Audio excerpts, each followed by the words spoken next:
Hello everyone, स्वागत है आप सभी का हरीश क्लासेज के इस एक नए वीडियो लेक्चर में।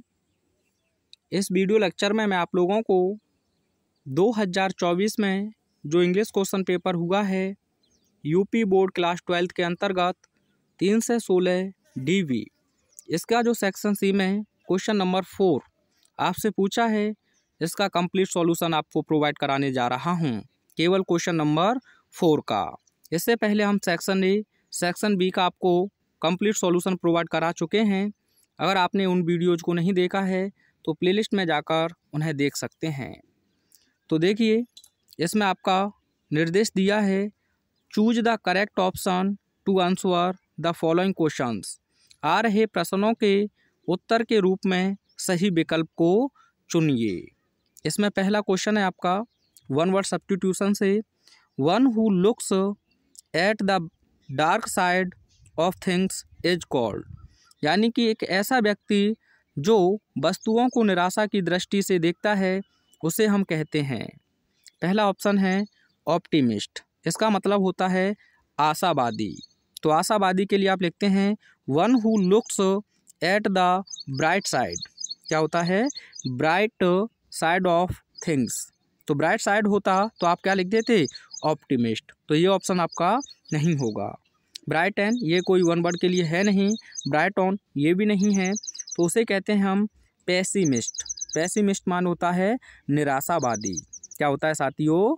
निराशावादी। तो one who looks at the dark side of things is called, उसे हम कहते हैं पेसिमिस्ट।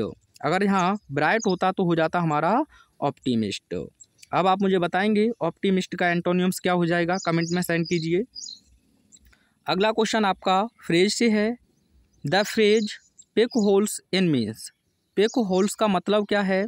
तो इसका मतलब होता है फाइंड फॉल्ट विद, यानी कि गलती ढूंढना। तो फर्स्ट ऑप्शन आपका इसमें बिल्कुल सही है। टू इंसल्ट समवन, इसका मतलब होता है किसी की इंसल्ट करना।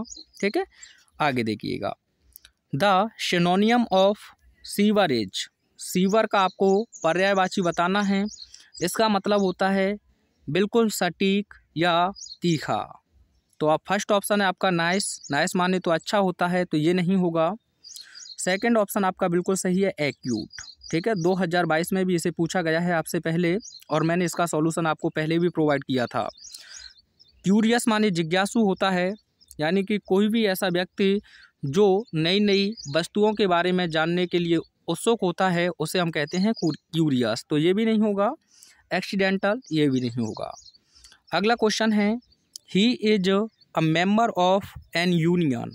यानी कि वह एक यूनियन का मेंबर है। Which word in the above sentence is an error.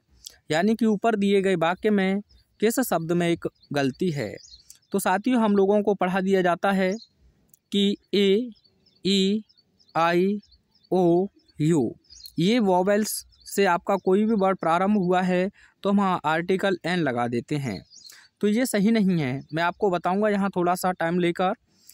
अगर हम इंग्लिश लैंग्वेज की बात करें तो इसमें साउंड की जो संख्या है, ध्यान से सुनिएगा, साउंड की जो संख्या है वह 44 है। कितने साउंड हैं? 44 साउंड हैं इंग्लिश लैंग्वेज में। इसमें वॉवेल साउंड की बात करें तो 20 हैं साथियों, और जो कॉन्सोनेंट साउंड हैं वो 24 हैं। तो इसीलिए ये होते हैं कितने?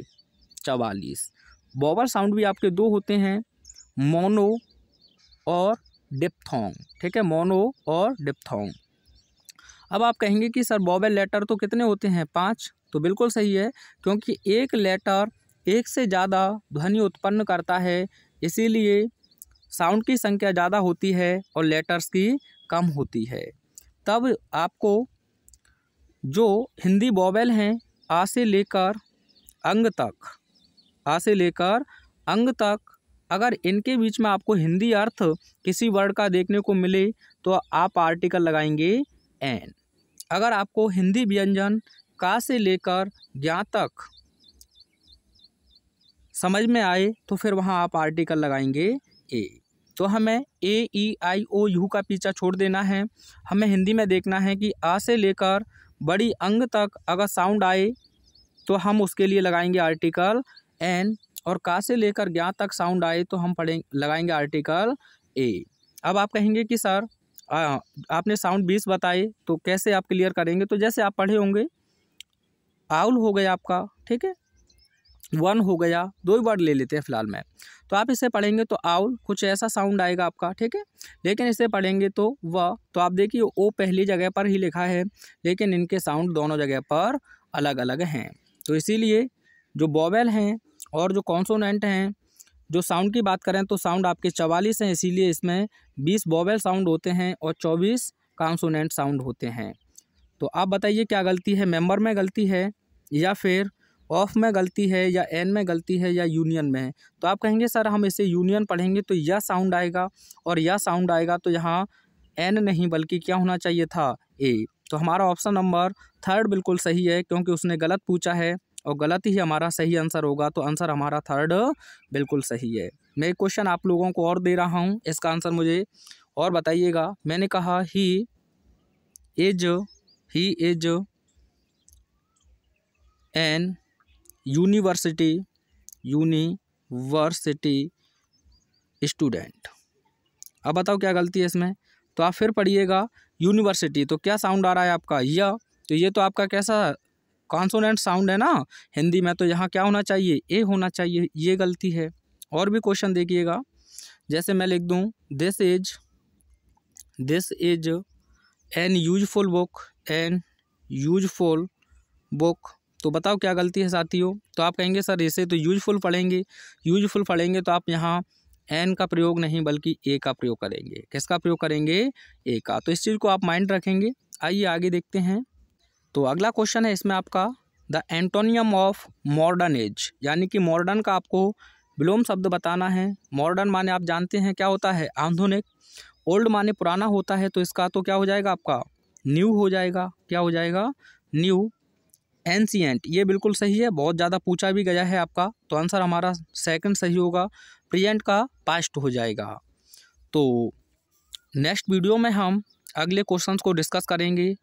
तब तक देखते रहिए आज तक। Thanks for watching.